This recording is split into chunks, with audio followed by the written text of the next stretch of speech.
Hello, everybody, and welcome to ABM Answered, the quick-fire demand generation and ABM video series, or at least that's what we aim for, snappy responses. Today, I'm excited to be joined by Davide Sanseverino. Have I butchered your last name, Davide? Is No, you've that done a great job, actually. okay? Phenomenal. Who is the head of digital demand gen, and I believe you sometimes do a little consulting too, or at least you've helped me do some mentoring. But yeah, if how about you give a little bit more background about yourself and your role? Yes. So thank you. Really excited to be here, Sam. So first of all, yes, a little bit about myself. So I am Davide. I think I'll now, given my white hair, I think I'm a seasoned marketing professional. I think 20 years experience in mostly the digital landscape. I think my background started from where, yeah, digital was a separate thing, and I think I then matured in terms of background to get an understanding on how to leverage both online channels to drive both brand awareness, to generate leads, and to achieve overall business objective. I think one of the things that I'd say, my experience, I was very privileged to work in carrying my teeth into larger blue chip organizations. So I've seen the importance of processes, good expertise, and following certain steps to achieve success. And then I was also very privileged to work into different industries, where I have led team of digital team, marketing functions, and done it across lots of SaaS space. Awesome. So I'm excited to test that wisdom and knowledge today. To run you and the viewers again through the rules, Davide, in this case, will be given 7 questions to respond to all about ABM and Demand Gen. The questions have come from or been adapted based on the data we've collected at Mixed Reality Rooms, but also now we've progressed and evolved, the previous questions from marketers that we've interviewed before. All of the data is around the biggest struggles at the moment around Demand Gen and ABM. So, Davide, are you ready to rock and roll? I'm ready to rock and roll. Let's just give it a go. Challenge 1, targeting high value clients, just to kind of like set the tone, I guess. So, how do you approach this? Like, how do you balance it with targeting high value and like kind of personalization? To like PE firms, I guess? Like, how many would you go after? Does it take longer to launch campaigns if they're higher value clients? Is there more preparation involved? But yeah, how would you approach it? What are the first steps? Yeah, so I think, clearly, like, step one, and I think this is a bit it's a bit like, feels like a little bit of a back to school lesson, but really it's about defining your target audience, and then like that profiles. Like, it's not just about really understanding what matters to that organization, but most likely what matters to the department that you and the individuals that you want to reach out to. So we usually segment in combination with, but this is a Gain.Pro where I'm now working alongside some of my colleagues that are more focused on the ABM, but we approach the way in twofold. So we have a target account. Those target accounts are split by the sales community, and then each one of them, we sit down with our ABM specialists that they start to collate a list of specific individual, and I mean not uh, uh, 200, 300, but I'm talking probably 10 to 15 people that we pick for the top account. And so Mhm. those is what I'm just saying is really the client profile, really, really important. So we really look at their job title, look at their the experience, look whether we have any connections. Really, so it's really hyper targeted, right? So that's the very difference. So hyper targeted. Then try to identify through research what type of deals they've done, or what type of data they might be interested based on their historical transaction. And then in this specific case, like Gain.Pro, which we are a market intelligence platform, the way that we approach that is to provide personalized and relevant and meaningful data to them. So that is kind of like the step one. It's really, really focusing on who you're going to go after, why, and then making the list quite concise. Awesome. And I know there's some upcoming challenges that we'll get to, which can help build upon that as well. Yeah. The challenge two, and I would honestly have no idea where to start with this. I don't really have an idea of where to start with this with normal kind of ABM. But how do you budget for kind of elite clients? So those clients, the top tier ones that spend more money, or not more money, but they're the higher value to you. Um, how does marketing like predict how much they can spend on acquiring them? Is there like a percentage that you benchmark off? Do you work backwards? If, for Yeah. example, you think they're going So to be worth 1 million? no, I mean that's a great question. I think there isn't like as you said, there isn't a.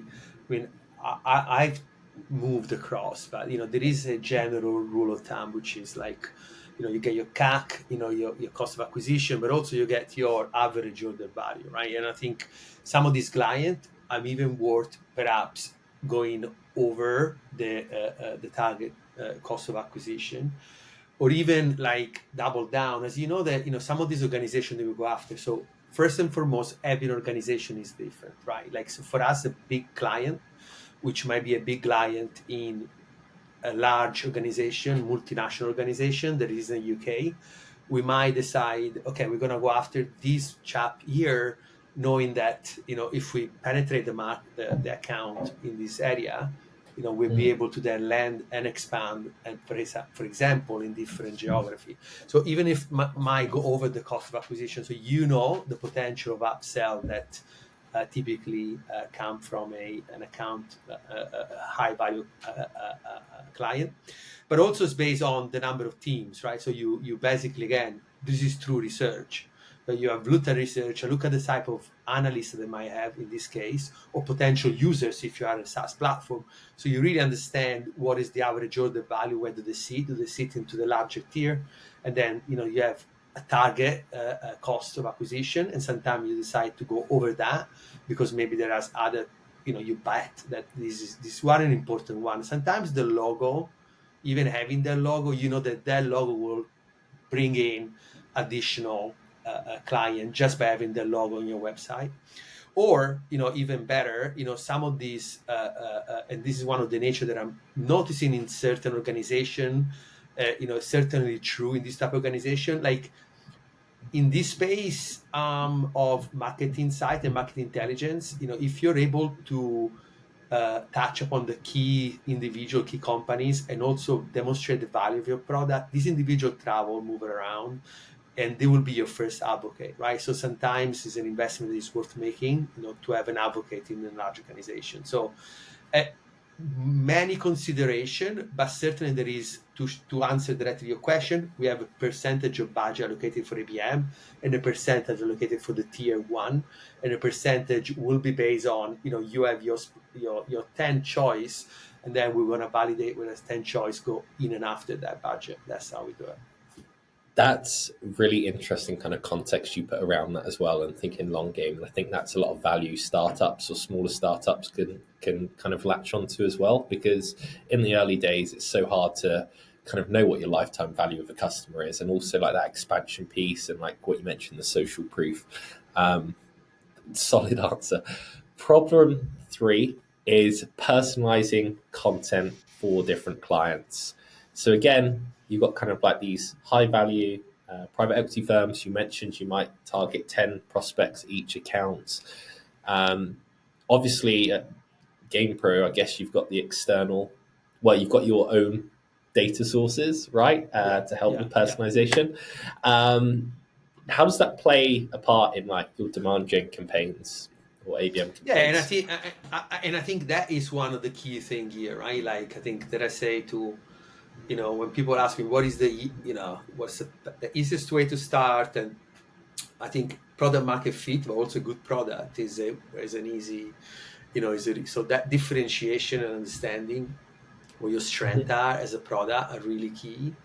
And I think in this case, I've taken the example of Gain.Pro, where, unlike our competitors out there that go for volume, we go for quality. And so like for us, the reason actually is kind of like the best way, right? Like I think very recently we closed a big logo, which I can't name, but we closed a big logo, and like one of the feedback from the MD, it was literally like, there was this. I was going around the office and I had this piece of research which is internally produced, published, and we sent it to them.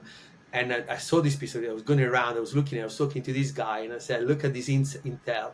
Through the intel, they decided to research further the company, and that's how, like like literally a good example where producing data that isn't just, sometimes it's just random data, right? Sometimes it's like data that is like, for example, we segment by private investor, we segment by merger and acquisition, by law firms, and obviously we have data that is relevant for them at the top ranking that we produce, and many other organizations are unable to produce because of our 250 strong research team.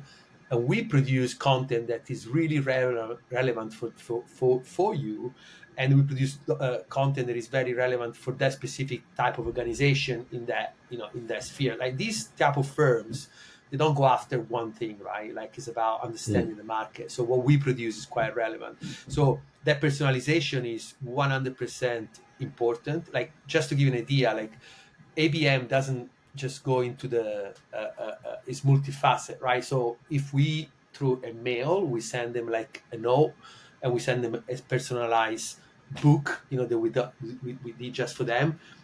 In the approach email that we send, we specifically say, hey, we can see the deals that they've done, we can see what type of deal, we send sample company or similar company that they done deal with, similar insight, so we produce even further intel that looks at the recent history and say, hey, if you have access to our platform, this is the thing that you can do similar to what you did. And by doing so, we demonstrate, one, that we've done the research about their needs, and two, the power of the data they can get into our platform. So yeah, personalization is really key, 100%.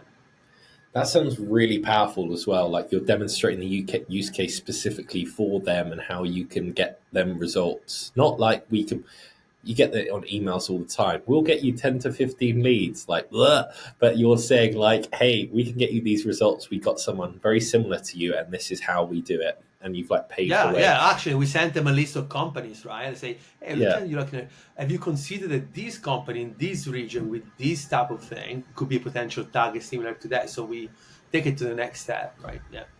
Nice. It also sounds like Gain.Pro's kind of, in a way, got an account-based marketing product, or like it's very like a very specialized, high-quality product as opposed to kind of like the spray and pray product. I'm conscious of time, Davide, so we will persevere.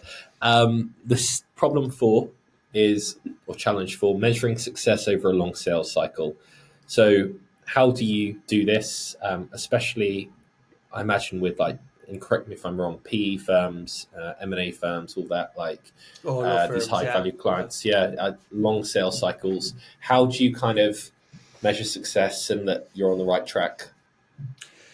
Yeah, so I think we have built, we obviously have built a dashboard where we have segmented, we have our targets, and we essentially know and monitor who do we talk, which their account are in conversation. Some of these big platforms, they do that, like Six Sense is what they do, right? Like, but you can do that in house at the very beginning of your journey with ABM if you're a startup. So, always say, just map out you want to talk to, understand who your target, understand who you're in current conversation, who is engaging, who is in which stage of their solution awareness are, right? And then and start to create basically a live, if you like, a live dashboard. That I was saying, like we have this live dashboard that monitors all of the targets by segment, how many we are in touch, at which stage of their engagement with us are, right? And so we can see how many they progress, and we can see how many they are influenced by marketing once they go into conversion. As I was saying, like, this was something that the latest big account that we sell, like, is was probably the content was sent at the middle 2023, but was closed, in now in 2024. So, like not even a super long sales cycle. Mostly was like probably like they packed it, and then 1 year later, like they resurfaced it, but the content was still there. So sometimes it's about really like ensure that you have everything tracked and measured. That's step number one. And then ensuring that you review your activity and you track your activity diligently. Yeah. And I think step number three shows that you're very committed to the cause, Davide. So that's also a plus. Yeah. Um, Question five, and this is I came in from a previous guest, Basilios Kospanos, who is the EMEA and APAC regional marketing manager at BugCrowd, leading the charge there. His challenge is the age-old one of aligning marketing and sales, and a lot of people, this challenge comes up. And I think specifically he used the words of like, how do you stop marketing and sales working in their individual silos? For example, it's like, yeah, I don't know if you've got any kind of wisdom on that. Yeah, so I think first of all is marketing and sales leadership alignment, right? So that's where the first thing starts, right? So really understanding who do you target, and that TAM and ICP alignment between sales and marketing leadership is important. And then Mhm. as they start to trickle down, then it will go down. There's continuing to sponsorship that alignment at leadership level. And so, like for example, like the Gain.Pro, like there is a the ABM specialist is meeting with each individual AE.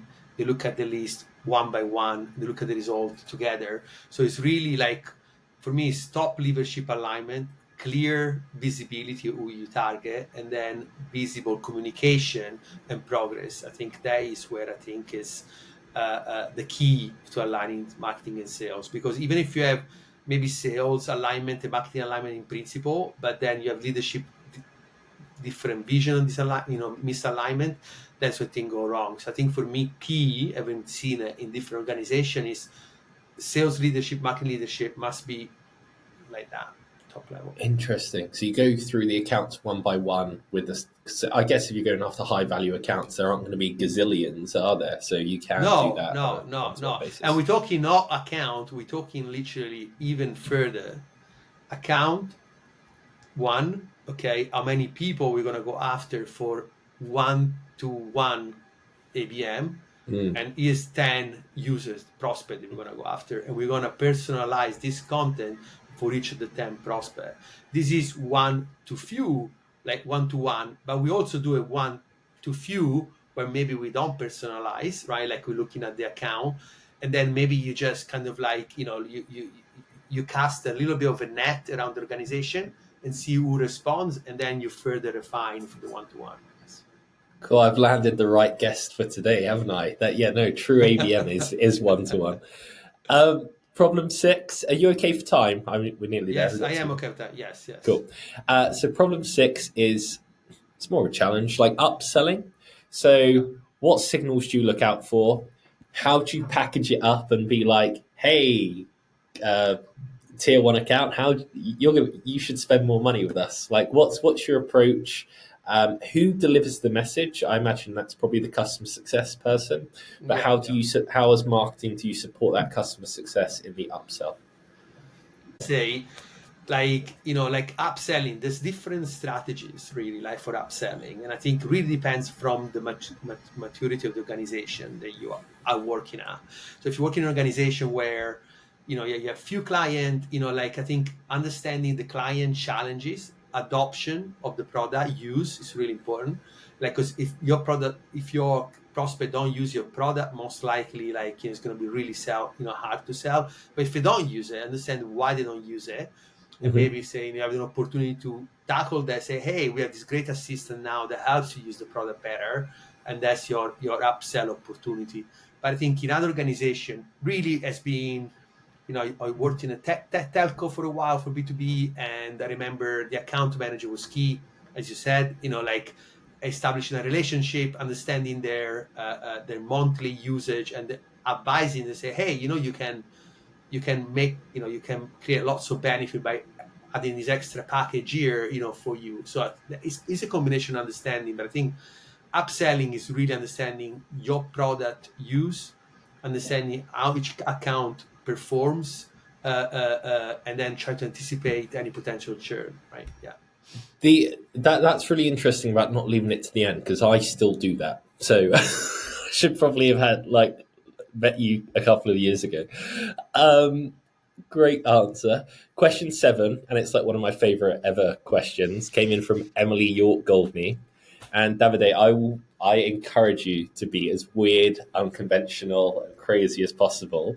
But if you had unlimited budget to go after your ICP, so let's say one tier one account, the top account is going to pay you tens of millions of pounds a year. Yeah. What would be your best in class practice to kind of close them? Well, I mean, if budget, it's like, I think, and I'm thinking about the long and short of it, right? Like, I'm not sure if you're familiar with the book, but if I had, I come from a background of marketing, where digital marketing, when everything is measured, like, you do campaign. If you don't reconcile the numbers, you get paranoid. But I think if I had infinite budget, I think that number one, I would splash out in a massive, these are saying an organization, like brand campaign alongside my demand capture campaign, and invest seriously in brand. Because number one, if that, like, people keep forgetting, like, when push comes to shove, it's all about, I have this issue. And if you close your brain, close your eyes, and you think, who can help me here? The job of the successful you is going to come and say, is to, when the prospect close their eyes thinking, I need that to fix this problem that I got. And if you are able to build the memory structure to say, my product will fix that for you, right? Like, so associate your brand name to the solution of a product. So for example, private marketing insight, private marketing intelligence to Gain.Pro, to everyone in finance. That is how I would do it, right? Like, not hyper targeting, not campaign, but ensure that everyone knows the brand. That's step number one. When you do that, you're halfway through yeah. Go. So what channel though? How are people going to remember Gain.Pro? Like, are you starting a flash mob in the street? Are you creating sending them like nice No, brand merchandise? then there is no a single channel, right? Like, the Hmm. brand campaign without budget limitation would be a brand campaign across wherever you go, right? Like, so really is a multi-channel brand campaign, probably a little bit of TV as well. Why not? A bit of TV to specific channels, but advertising, through, I don't know, we're in London, Canary Wharf, as you get out the specific area where the financial centers are, digital billboard, online, printed, like all of it. It's the brand campaign just goes and it's just Yeah. there, right? And it's there across the more channel that you can, the better it is. And you just use it to bring the brand memory structure, and then you combine it with more specific capture of that later on. So it's channel agnostic, if you like, everywhere. Okay. Yeah. There's me thinking we should raise like an army of puppies, and they all have like a research report from Gain.Pro, and they go into Canary Wharf up into the office, and then I don't know, this is ridiculous, but anyway. Oh, I mean, like, you say that, but like, remember, is sometimes, like, I remember this, and the CEO of that company, if you ever listen to this thing, he remembers that. But I remember when I used to work Canary Wharf at one point, we were doing this launch with Apple. It was like under NDA, and I remember said, "Look, we're launching this product. We're the first one launching it in, like, exclusive with NDA and Apple." They actually got shown in the Apple reveal, when they did the presentation of the iPhone 10X. And I said, like, we should capitalize on these. And what I wanted to do, I came up with this crazy idea of throwing balls, like little balls that with color that they will dissolve in water and make the Canary Mhm. Wharf, and then have a drone to record and make a blue hour color of the brand, and just say, we landed, taking over the city with this new product. And he was like, oh my God, it was a bit, he was like, I'm not sure we can do it, but, and 3 weeks later, like by out of nowhere, I think somewhere in the Hudson River, New York, they did exactly the same thing. I Oh think it was for no. St. Patrick's Day, and it went global news, and I was like, oh my God, So I think sometimes, but just to say that, like sometimes, like the idea of the brand visibility really, and like pushing across the boundaries of your brain really Mhm. works out, to push your ideas. I wish I had pursued more that idea. I think it's one of the brand regret. That's I remember that the Chicago River. Yeah, it was quite a good I think it was campaign. the ads. I think it was for St. Patrick's Day. They did everything Mm, green, right? I think but I think the guy was a bit like my CEO at the time was kind of, I'm not sure we're gonna get sued, and it's like, yeah. sometimes it's worth the risk. Um, that is noted. Right, David, congratulations. You've made it to you've completed it. My last Thank you. request is: do you have a question for our next guest? Great. Okay. I think a question for the next guest. Okay. So looking back on your, I guess, marketing career, what would you change? Why? Good. Let's get personal. Nice. I love that. I will make sure to include it. Davide, thank you Yeah, so it's much always a for good joining. example to, yeah, you're welcome. You're welcome. Thank you for inviting me, Sam.